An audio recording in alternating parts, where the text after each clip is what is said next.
Good morning everyone. So today topic is Coulomb's law. ठीक है. So basically Coulomb's law tell us the force of interaction between the two charges. ठीक है. जब भी two charges का interaction होता है उनके बीच फोर्स लगता है तो चार्जेस क्या कर रहे होते हैं, या तो अट्रैक्ट कर रहे होते हैं या तो रिपेल कर रहे होते हैं. जैसे ग्रेविटेशनल चैप्टर में हमने टू बॉडी मासेस लिया था तो वहाँ पे बॉडी क्या कर रही थी, अट्रैक्ट कर रही थी. क्लियर. तो वहाँ पे हमने लॉ ऑफ ग्रेविटेशनल पढ़ा था टू बॉडी मास बॉडी के लिए. यहाँ पे दो चार्ज बॉडी के लिए पढ़ेंगे. ठीक है. इनके बीच में फोर्स ऑफ इंटरेक्शन कैसा होता है. सो इसका पहले मैं स्टेटमेंट लिखती थी. कुलम्स लॉ का स्टेटमेंट क्या था. The force of interaction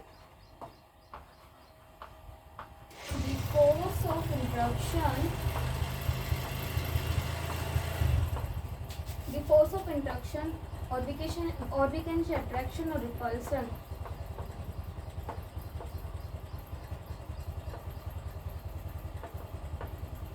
the force of interaction between the two stationary charges. देखो यहाँ पे चार्जेस मूविंग नहीं होते, यहाँ पे स्टेशनरी चार्जेस होते हैं. Between the two stationary charges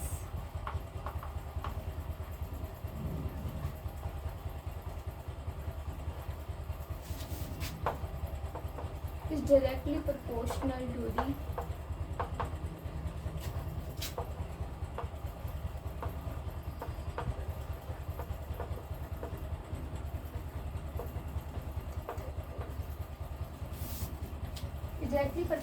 to the magnitude of the forces.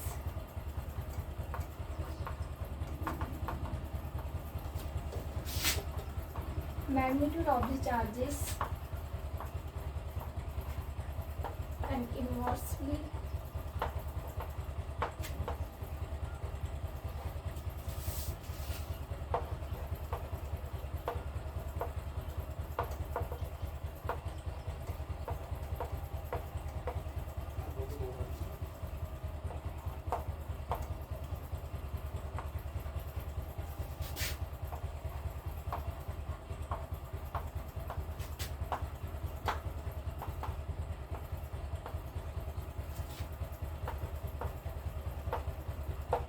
यहाँ पे देखो, जब भी आपके पास दो चार्जेस का सिस्टम है और वो दो चार्जेस आर डिस्टेंस से सेपरेटेड है. Suppose Q1 charge, that is Q1 charge and the Q2 charge. ठीक है. ये दो चार्जेस हैं और इनके बीच का डिस्टेंस आर है. ठीक है. तो यहाँ पे जो फोर्स लगेगा वो फोर्स देखो किसके डायरेक्टली प्रोपोर्शनल होता है, मैग्नीट्यूड ऑफ द चार्जेस. ठीक है ना. इन दोनों चार्ज है, इनके ऊपर कितना इन दोनों का मैग्नीट्यूड कितना है चार्जेस का, उसकी डायरेक्टली प्रोपोर्शनल होगा फोर्स. ठीक है. And also the force is inversely proportional to the square of the distance between them. ठीक है. क्लियर हुआ दो पॉइंट्स. ठीक है. मैग्नीट्यूड ऑफ द फोर्सेस के मैग्नीट्यूड ऑफ द चार्जेस के इक्वल होगा और यहाँ पे स्क्वायर ऑफ डिस्टेंस के डायरेक्ट इनवर्सली प्रोपोर्शनल होगा. ठीक है. ये साइन को हटाओगे तो आएगा Q1 Q2 आपका square. Where K is the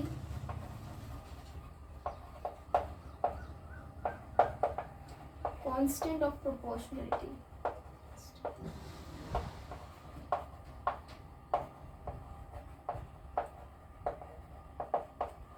ठीक है.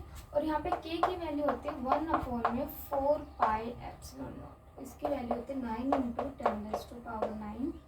ठीक है. Newton metre square coulombs. ठीक है. ये वैल्यू होती है K की. ठीक है. और देखो फोर्स क्या हमारी एक वेक्टर क्वांटिटी है. फोर्स का मैग्नीट्यूड भी होता है, फोर्स का डायरेक्शन होता है. ठीक है. तो इस फोर्स को हम वेक्टर फॉर्म में लिखते हैं. फोर्स का F = K Q1 Q2/r². ये r. ठीक है. ये वेक्टर फॉर्म है. और आपको पता है जो यहाँ पे r है डिस्प्लेसमेंट है, ये अब इसका क्या होगा, आपका मैग्नीट्यूड भी होगा. ठीक है. और डायरेक्शन भी होगा. इस टाइप से लिखते हो, वेक्टर वाले चैप्टर में पढ़ा हो तो. ठीक है. तो यहाँ से डायरेक्शन ये निकालोगे तो यहाँ पे कर सकते हो. हाँ, इसकी वैल्यू ये वैल्यू जस्ट यहाँ पुट कर दो.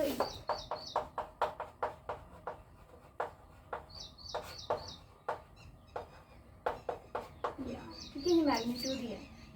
तो यहाँ से F की वैल्यू आ जाएगी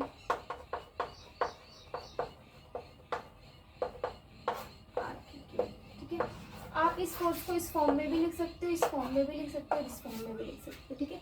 ये आपका ओनली स्केलर मैग्नीट्यूड की फॉर्म में मैग्नीट्यूड की वैल्यू यहाँ पे बता रहे हैं, यहाँ पे डायरेक्शंस, ठीक है। अब देखो ये के की वैल्यू तो हमें पता ही होगी, लेकिन एप्सिलॉन नॉट क्या है? Permittivity in free space, permittivity in free space.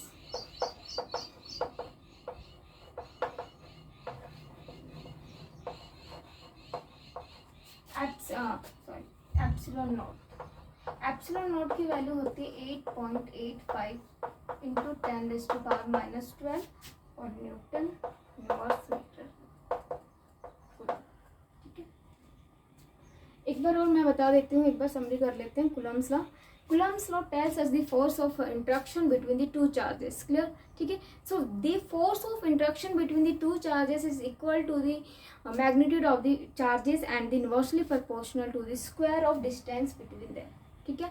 When we remove the proportionality sign here, we put the constant sign k, ठीक है।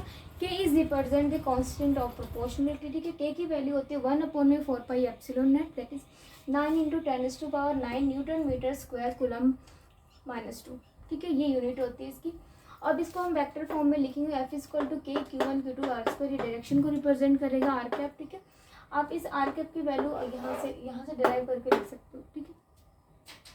अब देखो एप्सिलॉन नॉट क्या है यहाँ पे? परमिटिविटी इन फ्री स्पेस, या फिर हम बात करें वैक्यूम में या एयर में, उसकी वैल्यू होती है 8.85 × 10⁻⁻12 न्यूटन इनवर्स। ये यूनिट को जस्ट क्या कर देना, उल्टा कर देना, ठीक है, रेसिप्रोकल। अब देखो अगर हम यहाँ पे अगर कोई मीडियम हो तो यहाँ पे ये एप्सिलॉन नॉट यूज नहीं करेंगे। अगर कोई मीडियम के लिए हम k की वैल्यू 1/4 पाई एप्सिलॉन नॉट, ठीक है। रिलेटिव परमिटिविटी देखो क्या होती है, एप्सिलॉन नॉट अपॉन में एप्सिलॉन नॉट, ठीक है। ये रिलेटिव परमिटिविटी होती है, ठीक है। ये फ्री स्पेस के लिए वैल्यू होती है, ये हमारे मीडियम में हमारी कोई वैल्यू होती है, क्लियर? यहाँ तक हुआ?